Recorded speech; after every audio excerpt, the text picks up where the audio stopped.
আমার সৌদিয়ান ম্যাডাম বর্তমানে বাসায় নেই। জানি না আজকে সে আইসে আমার সাথে কী করে, আমারই কী করে আমি জানি না। দেশবাসী সবাই দোয়া করবেন। কেন বলছি জানেন? দেখেন একটা স্ক্রিনশট আপনাদেরকে দেখাই। জানি না কতটুকু যাচ্ছে, যে নিচে দিয়ে আরবি লেখা, ইংলিশে লেখা আছে। আর এই যে ভিডিওগুলো, তো পরে বলতেছি আপনাদের কাছে কেন কি হয়েছে। আসসালামু আলাইকুম দেশে প্রবাসী কলিজার ভাই বোনরা, সবাই কেমন আছেন? আশা করি সবাই ভালো আছেন। আমি সৌদি প্রবাসী হেলেনা ইসলাম। অনেক বছর প্রবাসী জীবন, অনেকটা বছর কাটাইছি। শখের সময়টা আমি যে বাসায় আছি, যে ম্যাডামের বাসায় আছি, যে মালিকের বাসায় আছি, অনেক বছর ধরে আছি, লম্বা একটা সময়, প্রায় এক যুগ কাছাকাছি। তো এইভাবেই কিন্তু অনেক ধৈর্য শক্তি ধরে আসছি। কী ধৈর্য শক্তি ধরছি, আমার ভিডিও যারা দেখেন তারা সবাই কিন্তু শুনেন, জানেন। যারা জানেন না তারা আমার আগের ভিডিওগুলো দেখলে বুঝতে পারবেন। আর প্রবাসে যত মেয়েরা থাকে যারা কন্টেন্ট ক্রিয়েটর আমার মতো, অধিকাংশ মেয়েরাই কিন্তু বাসার ভিডিও, বাসার সামনে পিছনে সব দিকে ঘুরে গাড়ি ভিডিও বানাইতে পারে। আমিও কিন্তু আগে মাঝে মধ্যে এক দুটো ভিডিও করতাম, অন্য রুমে গিয়া, বাহিরে গেলে, মনে হয় 2-4টে ভিডিও আমার আগের আছে, মহিলা না জানার আগের। তো হঠাৎ করে সে কেমনে জানি জানতে পারছে, দেখছে, জানতে পারছে না। কারণ আমি যে রুমে কাজ করি, যে রুমে ঘুমাই, আমার এই রুমে কিন্তু আয়রন মেশিন আছে। আমার লাইভগুলো দেখলে বুঝতে পারবেন। আগে সৌদি মানে আগে যে ভিডিওগুলো করতাম আর কি, ভিডিওতে দেখাইতাম আমার রুম, কিংবা আমার রুমে কী আছে, অনেক সময় লাইভেও দেখাইতাম। তো এখন আর ওই সাইটের ইয়া দিয়ে দিচ্ছে, যার জন্য মেশিন টেশিন দেখাইতে পারি না। কারণ আমার রুমে ওয়াশিং মেশিন আছে, আয়রন টেবিল আছে, কাপড়ের হ্যাঙ্গার আছে, যাকে আলনা বলি আমরা, আয়রন করে করে ওখানে টাঙ্গাই। তো আমার ম্যাডাম আর ম্যাডামের একটা বড় মেয়ে আছে। আগে এগুলো আমার ম্যাডাম আমার সাথে করতো না। তো মাঝখানে এখন ইদানিং এগুলো করে। আমি রুমে আয়রন করলেও কিংবা একটু শুয়ে থাকলেও বারে বারে এসে দেখে যে আমি কী করতেছি, রুমে কাজ করতেছি কি না, আদৌ আয়রন করতেছি কি না, না বসে রয়েছি।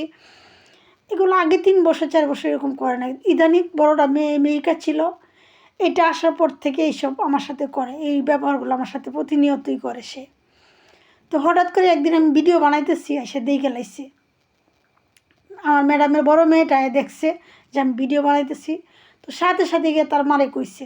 তো তার মায়ে আইসা তো আমার সাথে যাতা ব্যবহার করছে। এরপর থেকে কিন্তু আমি চুরি করে ভিডিও করি।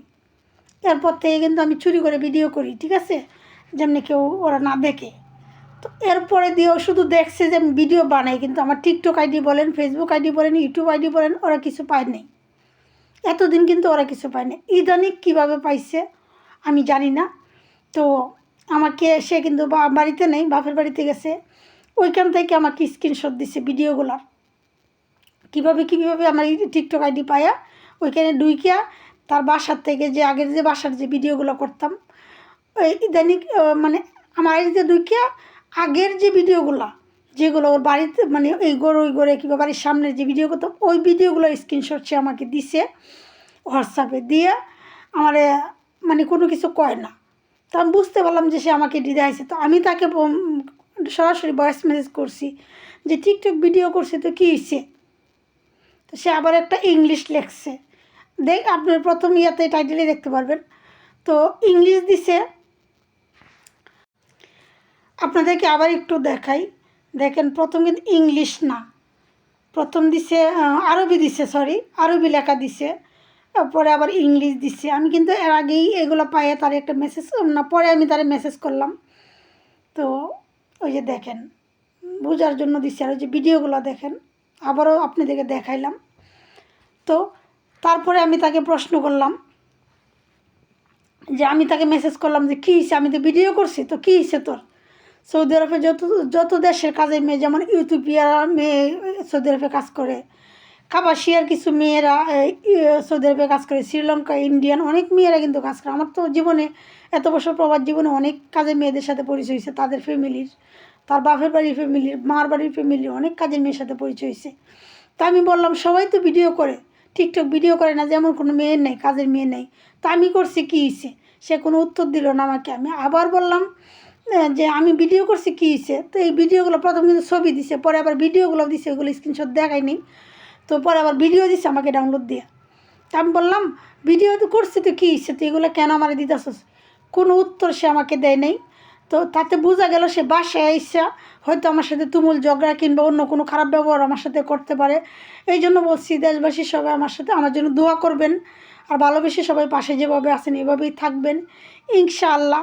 যদি পাঠায়ও দেয় আমাকে, বাংলাদেশে তো করার কিছু নাই, দিবে, আর না হয় হয়তো বা মাইর দূরও করতে পারে, শিওর নাই। সবাই আমার জন্য দোয়া করুন, ভালোবেসে পাশে থাকবেন, বেশি বেশি ভিডিওটা একটু শেয়ার করে দিবেন, লাইক দিয়ে দিবেন। সবাই ভালো থাকবেন। আসসালামু আলাইকুম।